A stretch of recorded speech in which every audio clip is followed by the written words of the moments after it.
When I was little, my mom used to always have this saying, I've never met a stranger. And I, for the life of me as a young girl, could not understand what she meant. Everyone's a stranger. You were technically a stranger before you clicked this video to watch me. So what do you mean you've never met a stranger before, Ma? Well, it took me getting older, took me developing my own skills to realize being a social and outgoing person is actually a skill and not an inborn trait for a lot of us. It's just like a video game. Some of us are born with high charisma stats, and some of us are born with high oomph stats. I'm here to help you work on your charisma, babe. So sit down, relax, get your notebook. We're here to get in the game. So hi guys, I'm Carissa. If this is your first time here, I am so grateful to have you. I'm hoping that you leave this video feeling a little bit more confident and a little bit more prepared for social experiences outside of this video, obviously. And if this is not your first time here, sis, so happy to have you. It's so great to have you here. I hope you learned something new too, and make sure you tell me what you learned, okay? Now, before we even get into this video, I'd kindly ask you to like, comment, and subscribe. That's how this channel grows. That's how I can reach more people, is through you. This channel is nothing without you. So, you're appreciated. Now, let's get into what you came for, which is information. You are ready to be social. You are ready to engage. So let me help you with it. Now, these tips are not for one particular social setting. This can be for networking, this could be for friendship, this could be for dating. These are general social tips that I feel can help you, period. All right, so let's get to it. You are not going to get the engagement you're looking for if you keep talking to people who do not wish to be engaged. I know, surprise, shocker, but you have to look for people who are looking to engage with you too. You're not trying to break the introvert. You are trying to connect with the extrovert out there. Now, what does that look like? Now, that's going to be someone who has an open posture. Their phone's not going to be out. They're not going to be absorbed into a book or have headphones in. You're not trying to like the person beside you. Absolutely not. That's not what you're doing. You are walking into the room and you are looking around to see who wants to be engaged with. So if you're going to a bar and you see someone sitting with an empty chair beside them and they are not on their phone, maybe they're even talking to the bartender, sit next to them. That is the person. That's the person who wants to talk. That is the person who's looking for a conversation. You do not want to sit next to the person who has their laptop open and hope eventually they're going to shut it off and pay attention to you. No. You are looking for someone who is openly ready to engage. Maybe some people who are already in a group of just 2 or 3 and are already having conversations. Try to sit next to them and see if we can sneak into a conversation. I'm going to bring that up for point 2, so let's keep that, okay? Now, specifically, I hear for my men, I know there's not many of you watching this, but let me help you, babe. When you are approaching a woman, approach a woman who wants to be spoken to. How do you know she wants to be spoken to? Well, she made eye contact with you. Did she smile at you? When you looked at her, did she glance away real fast and never look at you again? She don't want to be approached. It is crucial to read a room, babe. As you become a socially extroverted person and build this skill, you will get better at it. I will be honest, I still make mistakes all the time. I get shut down occasionally by people. It happens. You're going to have some off experiences. But to increase your chances of positive ones, look for people already trying to engage. Okay? Open to engagement. I am the queen of a question. I am the queen of intrigue and curiosity. Maybe it's because I'm a Gemini. I do not know. But I am quick to have a conversation question ready. Quick. I probably have a few just stored that I don't even realize at this point. Now, Carissa, what does that mean? Jump into a car. I'm not trying to interrupt these people. Yes, you are, babe. 100% you are, and people like it. I'm going to show you how to do it. Okay? We're going to use the bar example because this is the easiest one. You all probably can go to the bar and sit there. And if the two people next to you, done this before, are chit-chatting about what drinks want. Oh, I think I'm going to get a Hugo Spritz. You know, I think I'm thinking more gin and tonic today. You know what I'm going to say to get in their conversation? Really? Well, what are you guys going to end up picking? I'm not sure myself. They're going to turn to you and they're not going to tell you to mind your damn business because that's your anxiety talking to you. What they are going to turn to you and say is, oh, you know, we were having the same conversation. I guess I might end up with this Hugo Spritz. What do you drink? Or jump in with your opinion. Hugo Spritz beats that out any day. You interjecting into that conversation politely with the right conversation to build upon it is going to bring you in. That simple comment lets someone know, oh, this person wants to talk. And if they want to talk, they're going to continue that conversation with you. Do not be scared to jump into the right conversation, okay? My ladies, you have all been in the bathroom and heard a girl talking about being with her ex, and how many girls jump in and go, don't do it. I want you to do that same energy, have that same vision in mind for all social engagements. When you hear something that you feel like you can contribute to, butt in.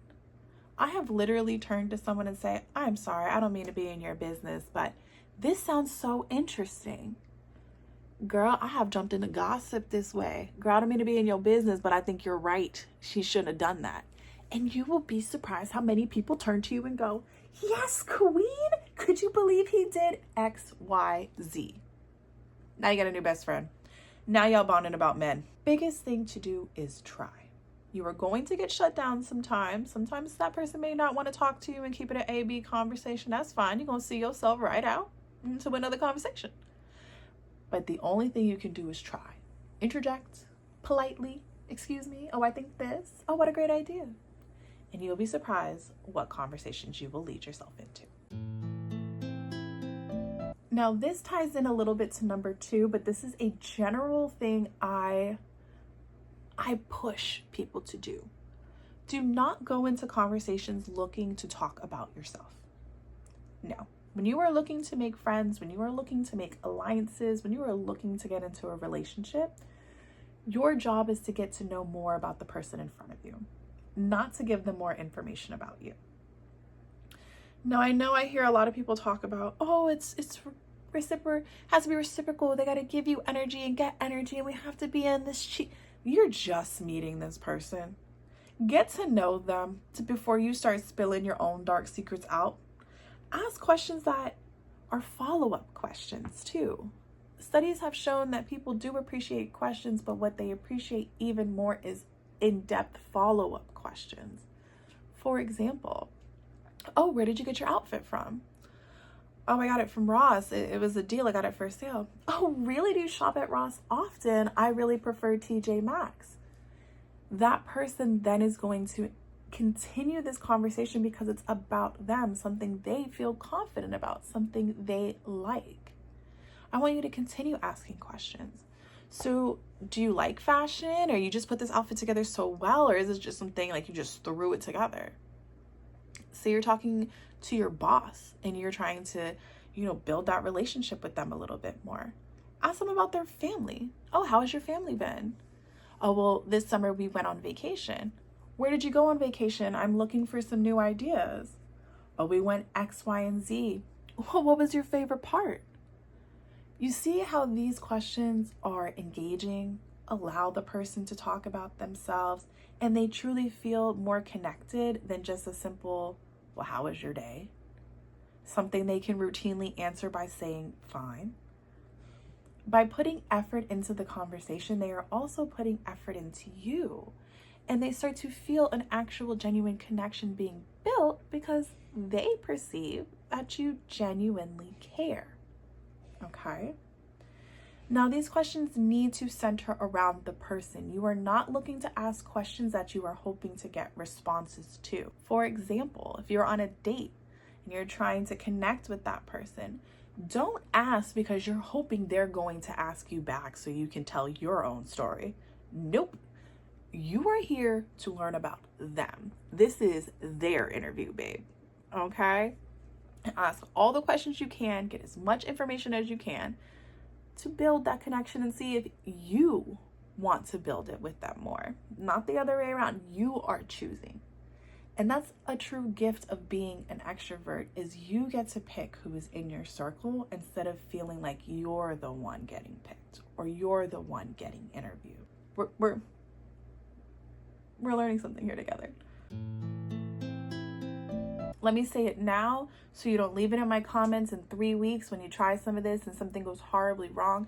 Babe, I am not promising perfection. We live in reality. I hope, at least. If this is a simulation, we're all in for it. But there's going to be some rotten eggs. There are going to be some rude people out there. I have sat at a bar and tried to make conversation with someone and got nowhere. I have left lonely some nights where I haven't made a friend. I didn't talk to him. I was like, dang, I really was hoping to meet someone.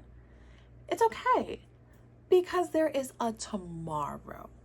You can try again the next day. We are not doing the social Olympics. You don't have one time to win or lose.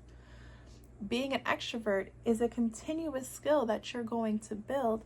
And being an extrovert does not mean you're going to have perfect moments. You are going to say embarrassing things sometimes. Once you get close with people, your jokes may not always land like you thought they will. You may ask someone, and this is personally speaking, if they're pregnant after Thanksgiving, and be kindly reminded that no, they were just having a good holiday. You will make mistakes, and you will also move forward. So as I tell you all these positive things that are going to happen with going out there and meeting people and trying new things, I'm also going to gently remind you to prepare yourself for negative social encounters. If you are using some of these tips to build up the confidence to go talk to the person you like, I don't want to promise you that it's always going to work out, but I will promise you that this will at least get you closer to talking to them. That's all we can do is try. You know this because you're probably living through it, just like the rest of us are. The world can be a really dark place, and we don't know what battles that soldier's fighting today. Someone could have came in who just lost their mother the day before. They could have lost their job. Things have been tough. They're fighting with their partner. If you're on vacation, this might be the only vacation they go on the entire year. There is so many things people are going through that are not clearly written on their face. If you want to engage with people, if you want to connect with people, you're not going to do it by bringing your depression to the table as well. You have to be the light and the energy that people are looking for out here. You have to go out and put a smile on.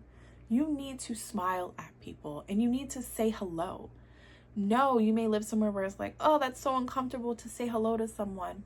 So what? Do it until it feels natural. When you get on an elevator with someone, say hello. Compliment their outfit. Ask them how their day is going.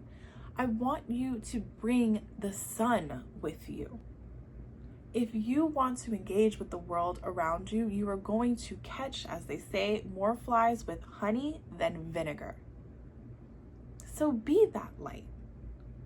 There are so many people out there waiting for someone to say hello. Be the person that says hello. Stop being the person that waits. You have so much to offer, and you're not going to do it by sitting in silence. I encourage you to go out and spread the positivity that I know you have inside of you. And if you're not feeling it, fake it. Because none of these people out here know the difference between real you and fake you. So on your way to become that happy person, pretend. Because you got it. Now, as I close this video out, I want you to remember that this is going to take time. This is a skill. And just like with any skill, it might go poorly the first few times. You might go to say hello to someone and get it stuck in your throat. You might fluster or stutter or run out of things to talk about because you've never done this before. It's okay. You're going to, actually. But the next experience you'll have, you learn from that. You'll have more things to talk about. You have more things to pull from. Until eventually, a year from now, you'll be having a conversation with a complete stranger that lasts 20 minutes, and you'll go, I couldn't do this a year ago. How did I manage this now? And it's because you practice. And you raised that charisma skill up, and you invested the time you needed to get there. So now, you don't have to kill everybody like a silent assassin. You can go in there and charm the thieves out of their money. Big brain thinking. But all jokes aside, royalty, I hope that you took something from this video to make you a better communicator, to put you in a better space to talk to anyone that you want to. If you're still here, leave a comment. Let me know which tip you felt was the most helpful, or if you have another tip of your own, please tell me. Other than that, guys, don't forget, you are loved, you are cared for, and thought of. Always. Bye, royalty.